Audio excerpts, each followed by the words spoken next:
Share. Can you see the presentation?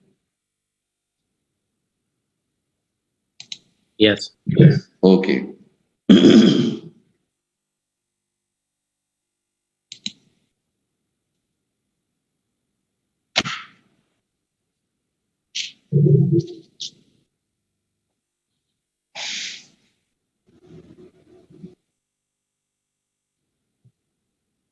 So the topic of today's lecture is pathogenesis of parasites, and the learning objectives of this lecture are: describe the main pathogenic mechanisms by which parasites, which include protozoa and helminths, they cause disease, and the objective include the following: modes of transmission, portal of entry of the parasites with examples of main parasites that use each portal, and the main diseases they cause, and their adherence mechanisms and cell and tissue damage mechanisms. So first of all, we discuss the modes of transmission of parasites. As we know that most of the human parasites, they cause disease in the abdomen or the gastrointestinal tract. So most of the parasites which cause abdominal infections, they are transmitted by ingestion. Ingestion means eating or drinking through the oral route. But transmission by oral route can be divided into two main categories. One is orofecal transmission, and another is consumption of meat or food which is having the larva of the parasites. Here you can see what is orofecal transmission. In orofecal transmission, the parasites, they pass their ova and cyst in the fecal matter of the patient with the feces. The parasites, ova and cyst, they are excreted out of the body. They contaminate the environment, and from the environment, if by chance there is contamination of food and water occur directly with the ova and cyst, these ova and cyst, they are ingested, and upon reaching again in the intestine, they cause infection. This is known as orofecal transmission. And what about consumption of meat and food? In this case, the transmission is not directly by consuming the ova and cyst, which is passed in the fecal matter. The ova and cyst which are passed may be consumed by some other person, other animal, okay, or intermediate host. And these larvae, these ova, they develop into the larvae in other host. And if a person kills that animal and eats that meat, along with that meat, the infection occurs. This is another way you can say. So this main way of transmission for gastrointestinal parasite is number one, by ingestion. Another mode of transmission is by percutaneous method. Percutaneous means through the skin. Cutaneous means skin. So some larvae of some parasites, they enter the body by piercing, just like needle, they pierce the skin and enter into the body. So they pierce the skin and they enter the body to cause the parasitic disease. Example of this transmission are hookworm and schistosomes. Both of these parasites, they cause infection by penetrating the skin and entering into the host body. Third method of transmission is vector-borne transmission. Vector-borne. Vector means insect. Then vectors are of two types. One is biological vector and another is mechanical vector. Biological vector means this type of insect, they take the blood meal from the patient. Blood meal is they bite the patient and they drink the blood from the patient. And along with the blood, the parasite go inside the body of the insect, and the parasite multiply in the insects and increase in the number. And now if this parasite, this insect bite to any other person, it will give the parasitic infection. This is known as biological vector because the parasite is multiplying in the body of this vector. So that is why this is known as biological vector. Example is sandfly. which is a vector for Leishmania infection. Another type of vector is mechanical vector. Mechanical vector does not bite to the patient. Then how they transmit the disease? Actually, the mechanical vectors, they come in contact with the contaminated environment, like housefly and cockroach. And the parasite ova or cysts or parasites themselves can stick on the surface of their body. In this case, the parasite is not multiplying inside the insect, and the insect is only carrying it on its body surface mechanically. That is why these are known as mechanical vectors. Example of mechanical vectors are housefly and cockroach. They contaminate the food, and if they contaminate the food with the cyst and ova, it can cause infection to the person who is consuming that contaminated food. Another mode of transmission is sexual transmission. Means the parasite can transmit sexually, and only there is one example of this method, that is Trichomonas vaginalis. So this is the parasite which is transmitted sexually, only Trichomonas vaginalis. Then comes the vertical transmission. Vertical transmission means passage of the infection of the developing child in the mother's uterus and from the mother. So if the mother is infected, some of the infections they can pass through the placenta to the developing child. Okay, so this type of transmission is known as vertical transmission, and the parasite which can be transmitted vertically is Toxoplasma gondii. So these are the modes of transmission. And now we discuss the routes through which the parasites enter the body. But before that, I should take your attendance. I think all of you have typed your attendance so far.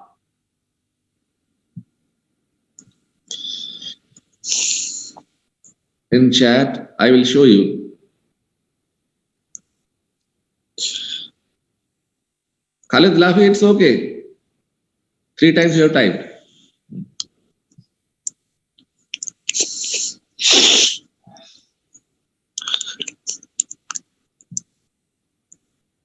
It will take only 1 minute. I will show you who are present, who are absent.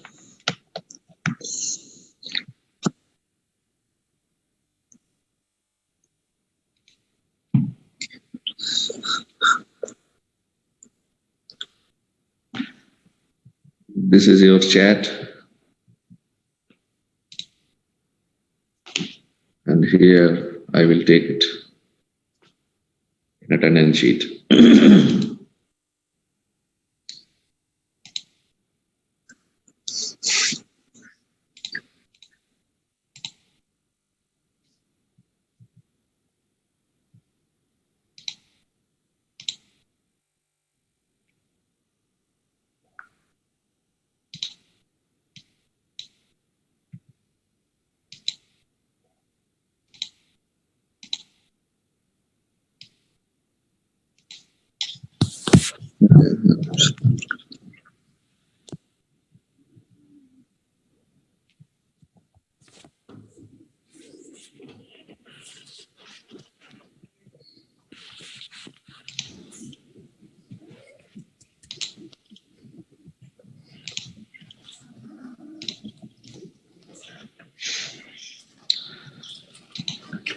Four one double four. This is ID number is wrong.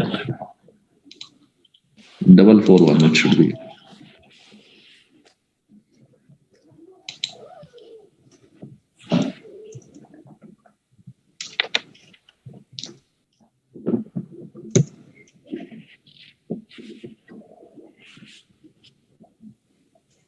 Three, 4, 7. Who is this? Who is this student? 3, 4, 7. This ID number is not correct.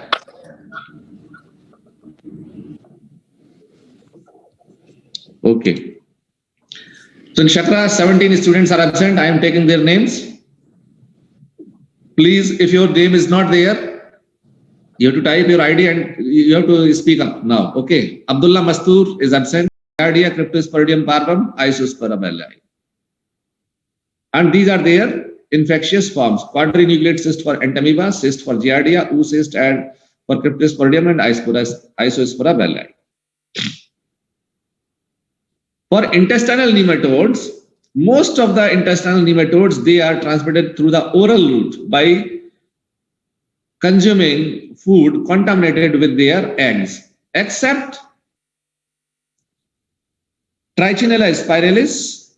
No, except here, I can say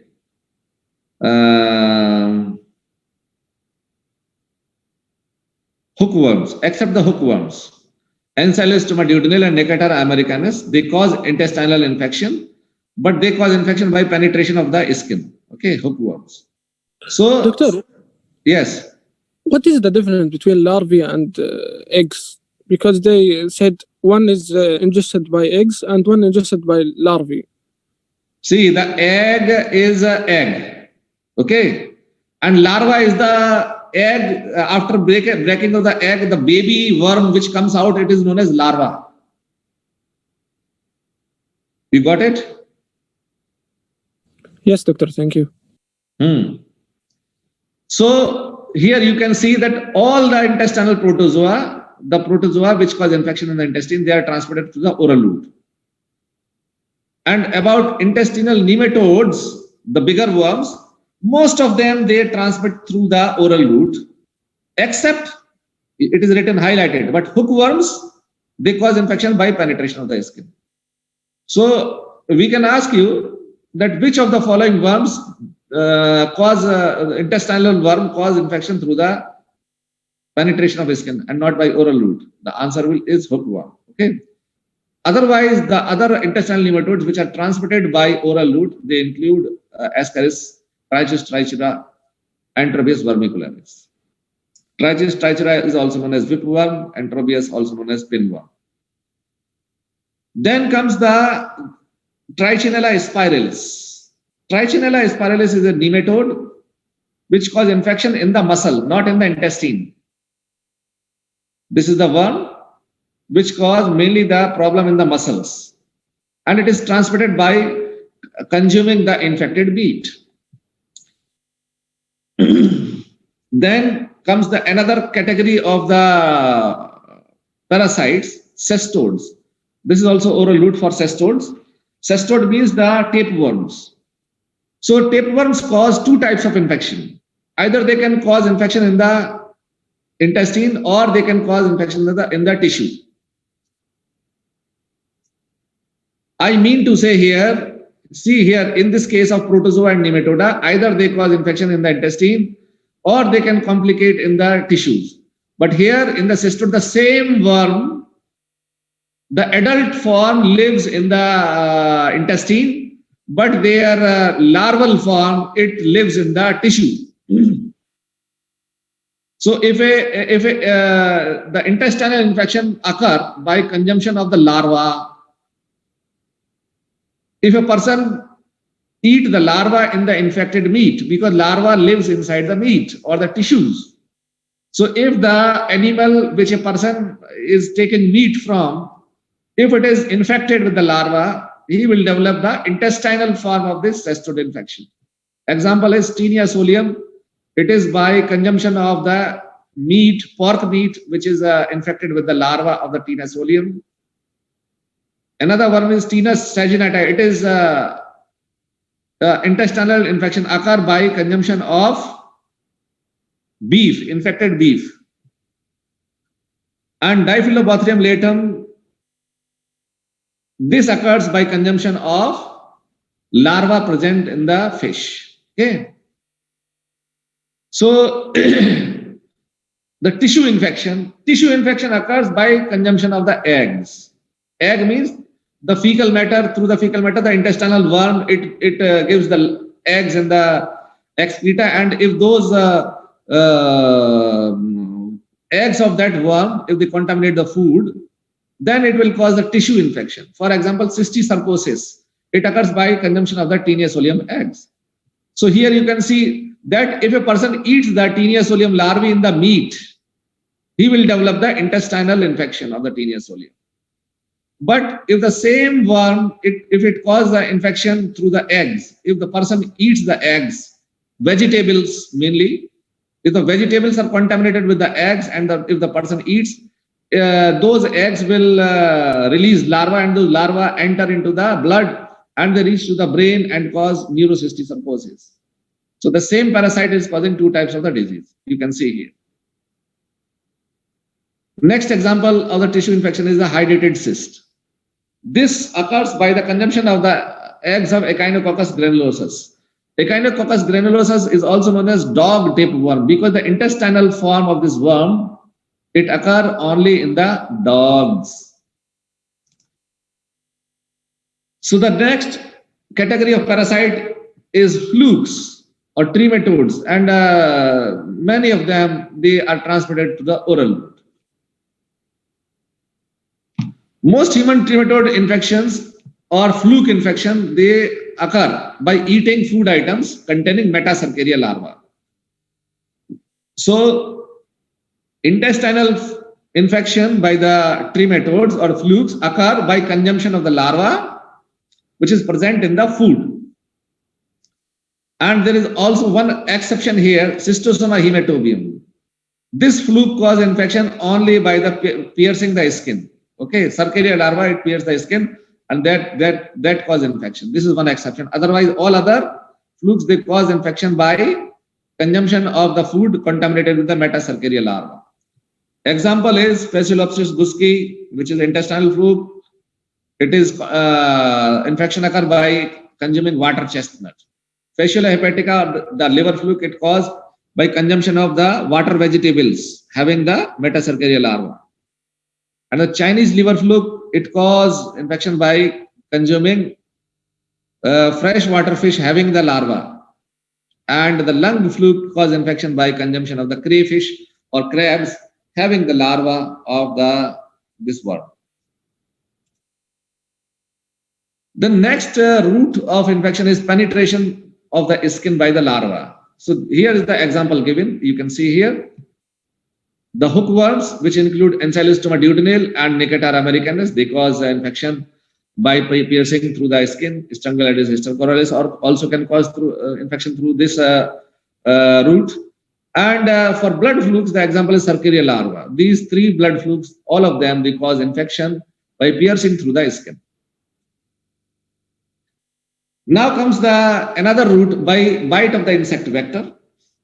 Most of the tissue protozoa, they are transmitted by bite of the insect vector. So which are the tissue protozoa? Plasmodium, Leishmania donovani, Trypanosoma brucei, Trypanosoma cruzi, they all are transmitted by different insects. So Plasmodium is transmitted by Anopheles mosquito, Leishmania by sandfly, Trypanosoma brucei by tsetse fly, which is also known as Glossina palpalis.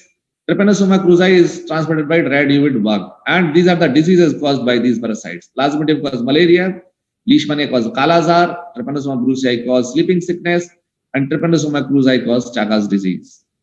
So these all tissue protozoa, they are transmitted by the bite of the insect. And nematodes, most of the tissue nematodes, they are transmitted by the bite of the insect vector.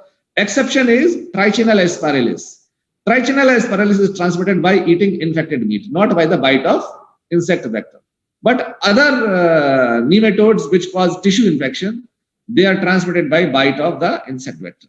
Example is Wuchereria bancrofti, which is transmitted by mosquito, cause filariasis. Similarly, Brugia malai, it also transmitted with the mosquito and cause filariasis. Loa loa is a nematode worm which is transmitted by bite of mango fly, and it causes presence of worm under the conjunctiva in the eye. Okay, in the eye, if you examine the eye, you will see a big worm in the white portion of the eye, and maybe 1 inch or 2 inch big. Then Onchocerca volvulus, it is transmitted by black fly, and it causes river blindness or blinding filaria. Other modes of transmission I listed on the same page: sexual contact, vertical transmission, blood and organ transplant, because through the sexual contact only one parasite is transmitted, that is Trichomonas vaginalis, and it causes vaginitis in females. Vertical transmission from the mother to child, it occurs with Toxoplasma gondii, and transmission of the parasites through the blood transfusion and organ transplant. It can occur with the malaria, trypanosoma, Toxoplasma, or leishmania.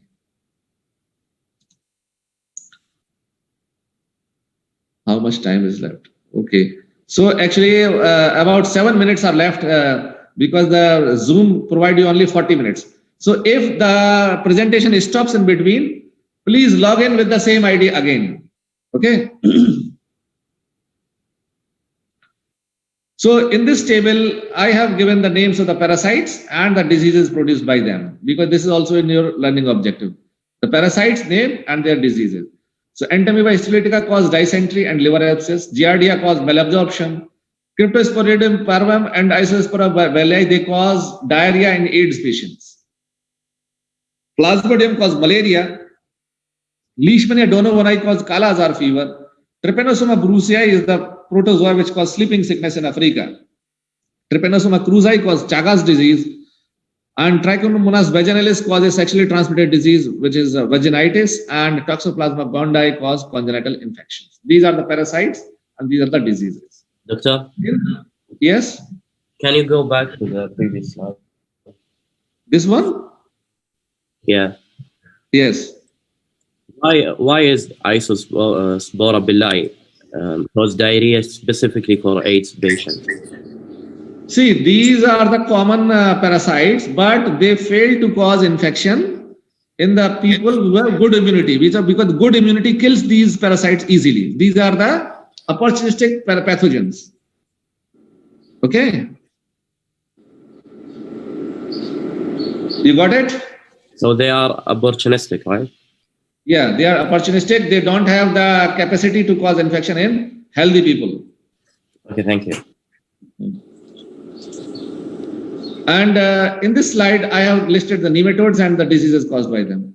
See, all the intestinal worms, they can cause malnutrition to some level. But the bigger the worm or the more the load of the worm, more malnutrition is there. For example, Ascaris lumbricoides, what problem it can cause? It can cause malnutrition, it can cause obstruction of the common bile duct, it can cause intestinal obstruction.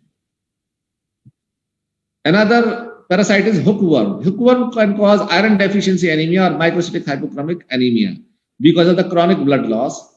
Another worm is pinworm or Enterobius vermicularis. It causes perianal itching. And Trichuris trichura, which is a whipworm, it causes malnutrition, bloody diarrhea when the number of the parasites is more. And also it can cause rectal prolapse if the infestation is heavy. And parasites, Butyria bancrofti and Brugia malai, they cause blockage of the lymphatic vessels and cause lymphatic filariasis. Onchocerca volvulus cause river blindness. It leads to the blindness, loss of eyesight. And Lua lua is also known as eyeworm.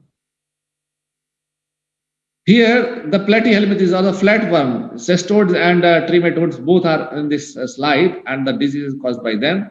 Tinea solium, the adult worm which is living in the intestine, it causes intestinal teniasis, it causes malnutrition. And the larval form, Cysticercus larva of Tinea solium, it causes neurocysticercosis. The same worm causes two diseases. Adult worm, intestinal form, larva, cysticercosis. Yes. But in the previous slide, they said eggs, not larva. See, if this person eats egg, it converts into the adult in the intestine. You got it? Yes, doctor. But they said before eggs, so it makes me confused, doctor. So don't get confused. See, here, this is the infectious form. What the person is eating, consuming. Here, intestinal form, they are consuming the larva. But this larva will convert into the adult worm in the intestine. Okay. And here, the person is consuming ova. But that ova will go into the intestine. It will release the larva. The larva go into the blood, cause infection in the body tissues. So that in this slide, it is an infectious form. And in this slide, what the parasite develop in the body? So the consequences, right, doctor? Yes. So if the person eats the larva, it becomes the adult worm in the intestine and it causes intestinal teniasis. And if the person eats the eggs of the parasite, it will develop into the cysticercus larvae and it causes neurocysticercosis in the tissues. Similarly, Echinococcus granulosus cause hydrated cyst disease. Diphyllobothrium latum cause vitamin B12 deficiency and can cause megaloblastic anemia. Fasciula hepatica cause gallstones. Paragonimus westermani cause lung infection. Cystosoma hematobium and all other cystosomes, they cause infestation of the venous plexuses of the gastrointestinal tract and the urinary bladder. Cystosoma hematobium can also cause bladder cancer, urinary bladder cancer. So the time remaining is only 2 minutes, and I will close this session and I will again log in with the same ID. Okay, please log in with the same ID. I am stopping it. Okay, so please log in again with the same ID.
try to find everything that is the textbook Mendel. You will get it. Another is Murray, and this is Javeds. But for you people, I will prefer Javeds. Javeds you should prefer, because most of the professors, they follow Javeds, but my choice is Mendel and Murray also. Okay.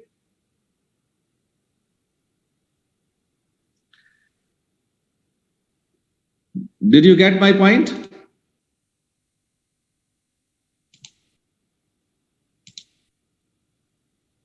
Hello? Jawed, I found two copies, or I don't know. Okay. See, as a teacher, I have to explain everything, but you have to stick to the learning objectives and the explanations and whatever is given here. Read the book at least. Any book, you read a chapter at least from there. Because if you expect everything within these 24 slides, the slides cannot replace the books. So at least you read any of these books. I have given the name. You read the slides and you can read any book. At least you read a chapter of the parasite from there. Excuse me, doctor. Yes. I think my colleague talking about can you send the book, the soft copy for us, because we didn't find the book. Soft copy, because I am not the owner of this. If I send soft copy, this is a crime. But you can take it from the online. I think he talking about he couldn't find it. I think, I don't know about him. You can find it in all these 3 books you can find in our library. Go to library and get it. Hard copy is available, all of them. Or any microbiology book, read from there. No problem. But read at least the book, any chapter, the parasitology chapter. You got it? Thank you, doctor. Let those who are absent, those who are present, they can go. Those who want to check their attendance again, they can remain here. I will try to